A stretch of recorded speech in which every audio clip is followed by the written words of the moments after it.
हजरत बज़्म के आखिर में हमने जिनको मिंबर निज़ामत से उर्दू अदब के मोतियों और प्रोग्राम के नज़्म नस्र को चलाते हुए फन निज़ामत को एक नई जहत जिन्होंने अता की, आज हमने उनको कुर्सी सदारत पर बैठा दिया।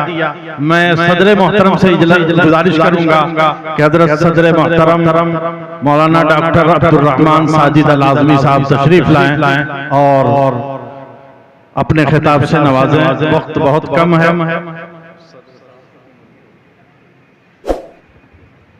बिस्मिल्लाहिर्रहमानिर्रहीम अल्हम्दुलिल्लाहि रब्बिल आलमीन वस्सलातु वस्सलामु अला सय्यिदिल मुरसलीन व अला आलिहि व अस्हाबिहि व अज़वाजिहि व ज़ुर्रिय्यातिहि अजमईन। अऊज़ु बिल्लाहि मिनश शैतानिर रजीम। बिस्मिल्लाहिर रहमानिर रहीम। नून वल क़लम व मा यस्तरून। बरकत के लिए मैंने ये आयत पढ़ दी है, कहीं आप ये न सोचे कि मैं तकरीर करूंगा। यहाँ हमारे अफाज़िल उलमा, दानिशवरान कौम और उलूम व फ़नून के माहिरीन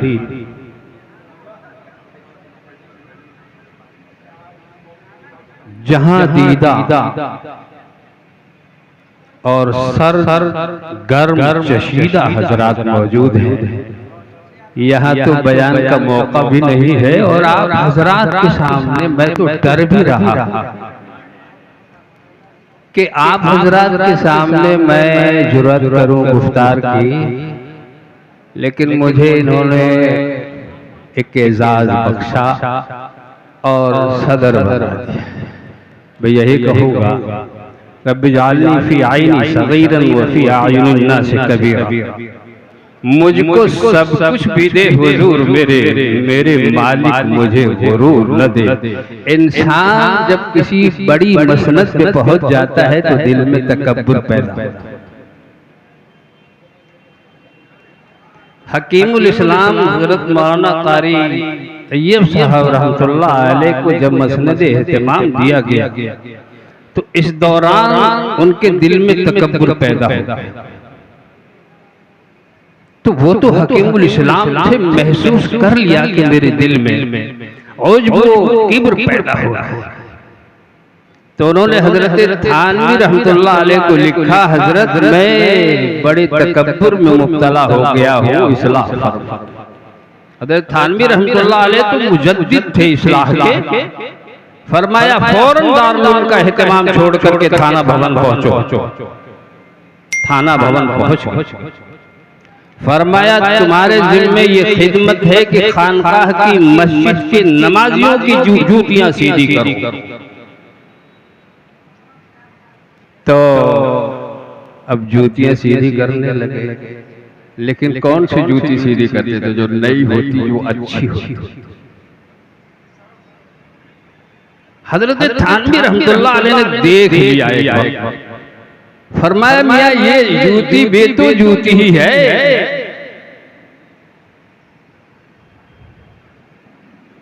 तो मेरे हजरात, किसी एजाज पे इंसान के अंदर ये पैदा हो जाता है। लेकिन मैं आपसे अर्ज करूं कि ये पूरा मारूफ की सरजमीन सब कुछ बुनियादी तौर पर और इंतहाई तौर पर मुझे पूरा मारूफ की सरजमीन ने दिया है। दुनिया ने तजर्बा तो हवादिस की शक्ल में जो कुछ मुझे दिया है वो लौटा रहा है। मदरसा इशाअतुल उलूम पूरा मारूफ मैंने काफिया तक पढ़ा। उस वक्त हजरत बड़े मौलाना हजरत मौलाना अब्दुल रऊफ साहब नव्वरल्लाह बरकतहू, हजरत मौलाना नौमान अहमद साहब, हजरत मौलाना शुक्रुल्लाह साहब बड़े अहम लोग थे। यहां से फिर मैं इधर उधर गया। अब मैं तफसील में नहीं जाता। और फिर मैं दारुल पहुंचा। दारुल देवबंद तो अबकरी शख्सियात और अल्लाह के वलियों की जलवागाह का एहतिमाम हकीमुल इस्लाम हजरत मौलाना कारी मोहम्मद तैयब साहब, नायब मोहतमिम हजरत मौलाना मेराजुल हक साहब और मसनद हदीस में फखरुल मुहद्दिसीन हजरत मौलाना फखरुद्दीन अलैहिर्रहमा और हजरत मौलाना नसीर अहमद साहब, हजरत मौलाना अब्दुल अहद साहब, हजरत मौलाना मुल्ला बिहारी साहब, हजरत मौलाना कमरुद्दीन साहब, हजरत मौलाना सालिम साहब, हजरत मौलाना खुर्शीद आलम साहब, ऐसी शख्सियात के साए में कुछ देर रहना हुआ। तो वो तो 70 की बात है मेरे मुखलिस अहबाब। और फिर मैं वहां से मैं ये जाना रहा हूं कि पूरा मारूफ की सरजमीन ने मुझे बहुत कुछ दिया है, और मैं कहूं कि सब कुछ दिया है। हजरत मौलाना ज़ैनुल आबिदीन नव्वरल्लाहु मरक़दहू ने मुझे मकामात दिया। और फिर मैं दारुल पहुंचा, थोड़ी सी मुद्दत दारुल में मुझे रहना हुआ। वहां मैंने हजरत मौलाना सालिम साहब से तफसीर, हजरत मौलाना खुर्शीद आलम साहब से तफसीर, और हजरत मौलाना नईम अहमद साहब से मुल्ला हसन पढ़ा। मुल्ला हसन जब वो पढ़ाते थे किसी दिन हंस दे तो लड़के कहते थे आज बारिश है। और यकीन जानिए मुल्ला हसन में मुझे कालल मुहक्किकून आए तो कहते थे हुक्का लेके बैठ गए। अब हुक्का लेके बैठ गए तो क्या समझ में आएगा। लेकिन जब इनायतुल्लाह मजरासी ने तकरार कराया तो लगा कि मुल्ला हसन से ज्यादा तो कोई अच्छी किताब ही नहीं। और उसके बाद मैं वहां से मुरादाबाद आ गया। मुरादाबाद में हजरत मौलाना शेख अब्दुल जब्बार साहब नव्वरल्लाहु मरक़दहू की खिदमत में मैंने बेज़ावी पढ़ा। और उस वक्त मदरसा कासमिया में कोई शरह नहीं थी, और हजरत मौलाना अरशद मदनी दामत बरकातुहू ने तकरार की जिम्मेदारी मेरे ऊपर डाल दी। मैं इतने गौर से पढ़ता था कि उस पूरी तकरीर को हजरत शेखुल हदीस साहब की वहां से जाने के बाद उसको लिख लेता था।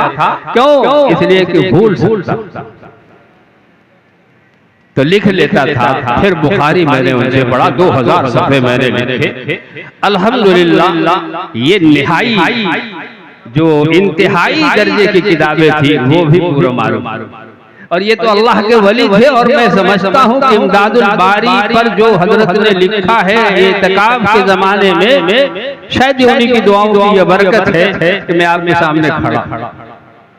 ये तकरीब आज जो देवबंद की यादें हैं, इन देवबंद की यादों के अपने असातिज़ा के निस्बत से मैंने इन पे जो कुछ लिखा है मकालों की हैसियत से वो कुछ न कुछ देवबंद की यादें तो रहती हैं।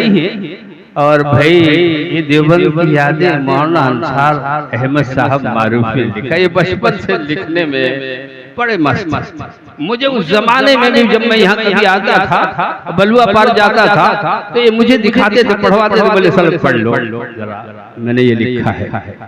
तो ये तो लगन है, और जब लगन आदमी के अंदर होती वो तरक्की करती।